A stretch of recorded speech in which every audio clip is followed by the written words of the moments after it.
Bismillahirrahmanirrahim. Hadis nomor 24 dalam Al-Arba'in An-Nawawiyah. An Abi Zarrin, dari Abu Zar, semoga Allah meridhoinya.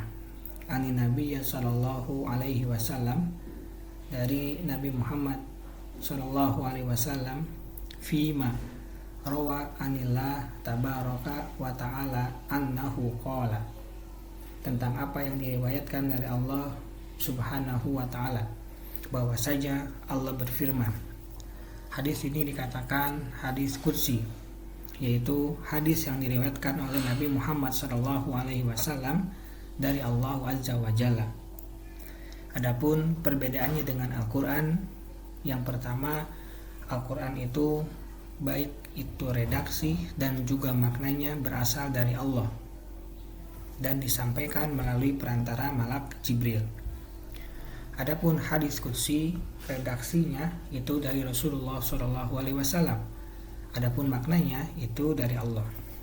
Yang kedua, Al-Quran itu qat'i'us subut, pasti benar, mutawatir riwayatnya, dan Allah menjamin hal tersebut sebagaimana yang disebutkan dalam Quran surat Al-Hijr ayat yang ke-9. Adapun hadis qudsi, derajatnya itu sama dengan hadis pada umumnya, yaitu ada hadis yang sahih, hadis yang dhaif, dan hadis juga ada juga yang maudhu. Kemudian perbedaan yang ketiga, Al-Quran itu ketika kita membacanya memiliki pahala khusus membaca Al-Quran. Adapun hadis qudsi tidak ada pahala khusus untuk membaca hadis qudsi, namun mendapatkan pahala umum karena kita membaca ilmu. Kemudian yang keempat, Al-Quran itu terdiri dari ayat. Kumpulan ayat namanya surah, kumpulan surat namanya juz. Adapun hadis qudsi itu tidak seperti itu. Kemudian yang kelima, Al-Quran itu semua lafaznya adalah mukjizat, karena tadi redaksinya, maknanya berasal dari Allah Subhanahu wa ta'ala. Adapun hadis qudsi tidak demikian. Allah berfirman, ya ibadi inni haramtu dzulma ala nafsi, wahai hamba-hambaku, sesungguhnya aku mengharamkan atas diriku untuk berbuat zolim. Zolim itu artinya menempatkan sesuatu bukan pada tempatnya. Lawan dari zolim adalah adil, yang artinya menempatkan sesuatu pada tempatnya. Allah tidak akan berbuat zolim kepada hambanya. Bahkan Allah mengharamkan untuk berbuat zolim tersebut, padahal Allah itu sangat mampu untuk melakukannya. Ini merupakan pujian bagi Allah karena tidak melakukan perbuatan zolim. Seperti seorang pria, dia bisa memukul istri dan anaknya, namun dia tidak melakukannya, padahal pria tersebut mampu untuk melakukan pemukulan tersebut. Dan Allah juga sebutkan di dalam Al-Quran, A'udzubillahi minasyaitonirrajim, wa ma ana bidzalamil lil abid, dan aku, kata Allah, tidak menzalimi hamba-hambaku. Firman yang lain, wa mallahu yuridu dzulman lil ibad, padahal Allah tidak menghendaki kezaliman terhadap hamba-hambanya. Lalu kemudian ada yang bertanya, kalau Allah tidak zalim, kenapa Allah azab manusia? Justru Allah mengazab manusia itu karena bukti bahwa Allah tidak zalim, alias Allah adil. Mengazab manusia itu bukti keadilan Allah, yang mana Allah hanya menghukum yang telah melanggar perintah Allah, dan Allah membalas setiap kecil kebaikan yang dilakukan oleh manusia. Allah Subhanahu wa ta'ala berfirman, "Fama kana Allahu liyadlimahum walakin kanu anfusahum yadlimun. Allah tidak menzolimi mereka, tetapi merekalah yang menzolimi diri mereka sendiri. Kemudian Allah berfirman dalam hadis qudsi ini, waja'altuhu bainakum muharraman fala tadzalamu. Dan aku, kata Allah, mengharamkan kezoliman di antara kalian semua. Fala tadzalamu, maka janganlah kalian saling menzolimi. Kezoliman itu terbagi menjadi dua bagian. Yang pertama adalah zolim kepada diri sendiri. Dan zolim kepada diri sendiri itu banyak. Dan yang paling besar itu adalah syirik. Inna syirka la dzulmun adzim. Sesungguhnya mempersekutukan Allah adalah benar-benar kezoliman yang besar. Wal kafiruna humudz dzalimun. Orang-orang kafir itulah orang-orang yang zolim. Kemudian bagian yang kedua dalam kezoliman adalah zolim terhadap orang lain. Dan dampak berbuat zolim kepada orang lain itu sampai ke akhirat, bukan hanya berdampak di dunia saja. Hal ini dijelaskan oleh Rasulullah SAW di dalam hadis riwayat Bukhari, Ahmad Ibn Hibban dari Abu Hurairah, di mana beliau bersabda bahwa barang siapa yang ada pada manusia itu kezaliman kepada saudaranya, misalkan merusak kehormatan atau mengambil harta, maka Rasul memerintahkan untuk meminta menghalalkannya saat ini ketika di dunia, karena di sana nanti di akhirat tidak akan ada dinar dan tidak akan ada dirham. Apabila ia memiliki amal sholih, maka akan diambil untuk membayar orang yang dizoliminya sesuai dengan kezolimannya. Dan apabila ia tidak memiliki amal solih, maka kesalahan-kesalahan saudaranya tersebut diambil, kemudian dibebankan kepadanya. Berikutnya, Allah Subhanahu wa Ta'ala berfirman, ya ibadi kullukum dollun illa man hadaituhu fastahduni ahdikum. Wahai hamba-hambaku, kalian semua adalah sesat kecuali yang aku beri petunjuk. Maka mintalah petunjuk kepadaku, niscaya aku akan memberikan petunjuk kepada kalian. Hadis ini menjelaskan kepada kita bahwa asal manusia itu adalah tersesat. Sebagaimana firman Allah Subhanahu wa Ta'ala dalam Al-Qur'an, wallahu akhrajakum minadz butuni ummahatikum la ta'lamuna syai'an. Dan Allah mengeluarkan kamu dari perut ibumu dalam keadaan tidak mengetahui sesuatu pun. Kemudian firman yang lain, wa wajadaka dholan fahada. Dan dia mendapatimu sebagai seorang yang bingung, lalu dia memberikan petunjuk. Jangankan kita, Nabi Muhammad SAW juga tidak memiliki ilmu. Kemudian Allah mengajarkan ilmu kepada beliau, sebagaimana yang telah dijelaskan Allah dalam Quran surat Asy-Syu'ara ayat 52. Karena asal manusia itu sesat, maka Allah memerintahkan kita untuk selalu meminta hidayah. Ihdinas siratal mustaqim. Tunjukilah kami jalan yang lurus. Memang benar kita mendapatkan hidayah umum, yaitu hidayah Islam, dan kita wajib bersyukur akan hal tersebut. Namun ada juga hidayah-hidayah terperinci yang belum kita dapati, yaitu ilmu-ilmu agama, ilmu-ilmu kebaikan yang harus kita dapatkan. Dan untuk mendapatkannya adalah meminta hidayah, seperti berdoa, Allahumma inni as'alukal huda. Ya Allah, aku memohon kepadamu hidayah. Dan banyak doa-doa Rasulullah SAW untuk meminta doa-doa tentang meminta agar ditunjuki hidayah sehingga kita tidak tersesat. Berikutnya, Allah Subhanahu wa ta'ala berfirman dalam hadis qudsi ini, ya ibadi kullukum jai'un illa man at'amtuhu. Wahai hambaku, setiap kalian tetap akan lapar kecuali mereka yang aku beri rezeki. Fastat'imuni ut'imkum. Maka mintalah makanan kepadaku, pasti aku penuhi. Ini juga membuktikan bahwa asal kita atau asal manusia adalah lapar, dan kita membutuhkan Allah yang Maha Kaya untuk memberikan kita makanan. Maka mintalah makanan dan kebutuhan kita hanya kepada Allah Subhanahu wa ta'ala, bukan kepada yang lain.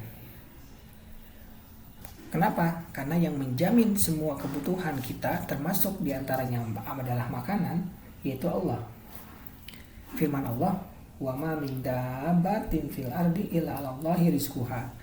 Tidak satupun makhluk bergerak atau bernyawa di muka bumi ini melainkan semuanya dijamin oleh Allah rezekinya.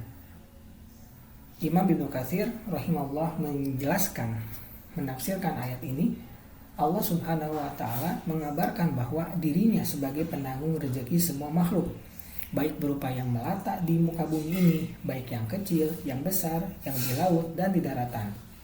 Sehingga kita tidak boleh ragu bahwa Allah Subhanahu wa ta'ala adalah Ar-Razzaq, Maha Pemberi rezeki. Dan wallahu khairur raziqin. Allah itu adalah sebaik-baiknya pemberi rezeki. Maka kita harus bisa mencari sebab-sebabnya dengan cara yang halal, dengan cara yang benar. Itu yang harus kita pastikan. Berikutnya Allah berfirman dalam hadis qudsi, ya ibadi kullukum arin illa man kasautuhu.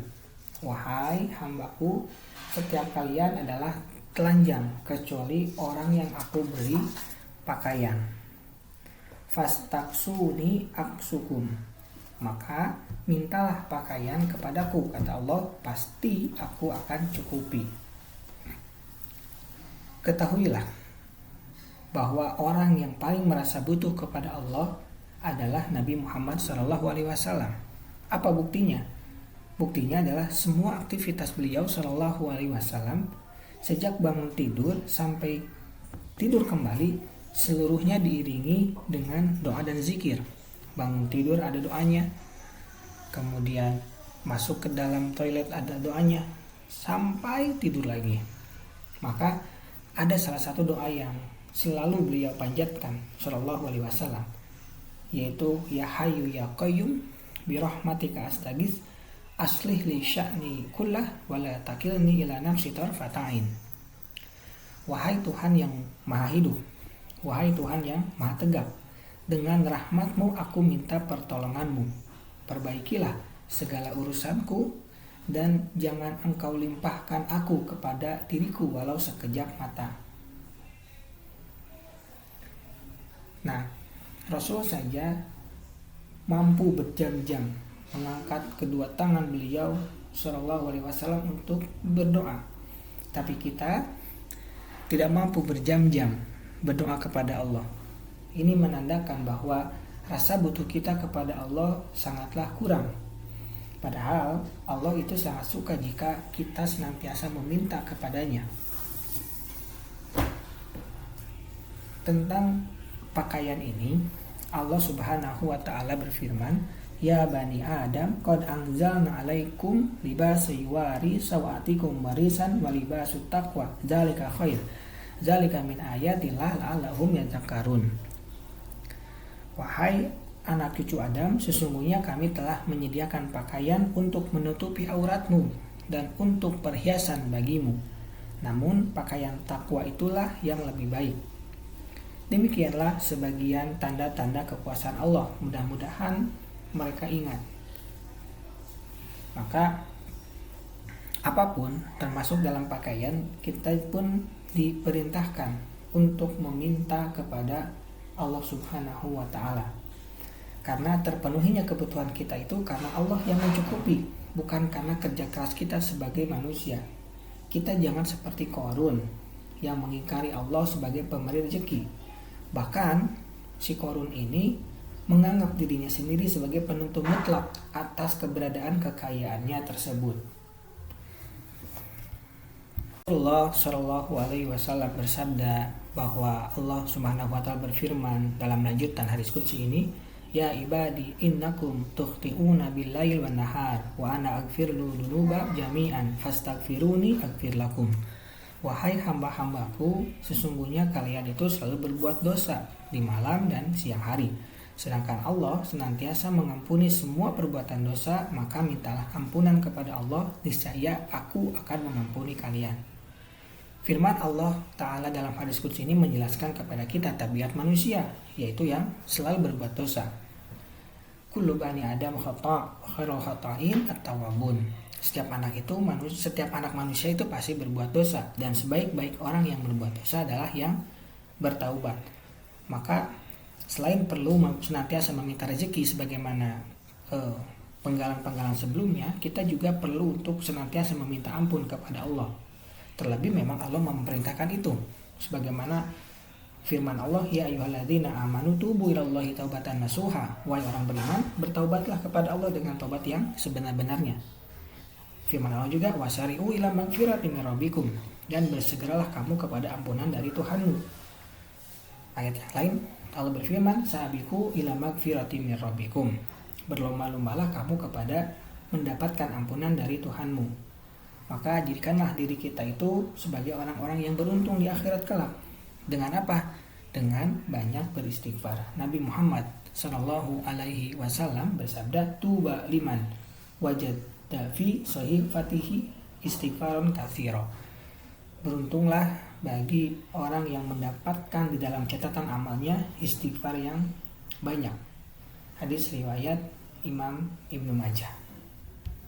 Ya ibadi innakum lang tablughu durri fatadurruhuni walang tablughu naf'i fatanfa'uni. Firman Allah selanjutnya, wahai hamba-hambaku, sesungguhnya kalian tidak akan dapat menimpakan bahaya kepadaku sehingga kalian dapat membahayakanku, dan kalian tidak akan dapat memberi manfaat kepadaku sehingga kalian dapat memberi manfaat kepadaku. Maksudnya, seluruh hamba Allah tidak dapat memberi manfaat atau mudarat kepada Allah sedikit pun. Karena Allah Subhanahu wa Ta'ala itu Maha Kaya dan Maha Terpuji, yang sama sekali tidak butuh kepada ketaatannya para hamba. Manfaat ketaatan itu tidak kepada Allah, tapi kepada orang yang melakukannya. Dan juga sebaliknya, kemaksiatan itu juga tidak akan berdampak buruk kepada Allah, bahkan sebaliknya. Allah berfirman, wala yahzunka alladzi yusari'una fil kufr innahum la yadurrullaha syai'a. Dan janganlah engkau ya Muhammad dirisaukan oleh orang-orang yang dengan mudah kembali menjadi kafir. Sesungguhnya sedikit pun mereka itu sama sekali tidak merugikan Allah. Firman Allah yang lain, wa in takfuru fa inna lillahi ma fis samawati wa ma fil ard wa kana Allahu ghaniyan hamida. Tetapi jika kamu ingkar, maka ketahuilah milik Allah lah apa yang ada di langit dan apa yang ada di bumi, dan Allah Maha Kaya, Maha Terpuji. Maksudnya, Allah Subhanahu wa Ta'ala senang kalau hamba-hambanya bertakwa dan taat kepadanya, sebagaimana Allah pun benci apabila ada hamba-hambanya itu bermaksiat kepadanya. Firman Allah, ya ibadi law anna awwalakum wa akhirukum wa insakum wa jinnakum kanu ala atqa qalbi rajulin wahidin minkum ma zada dzalika fi mulki syai'a.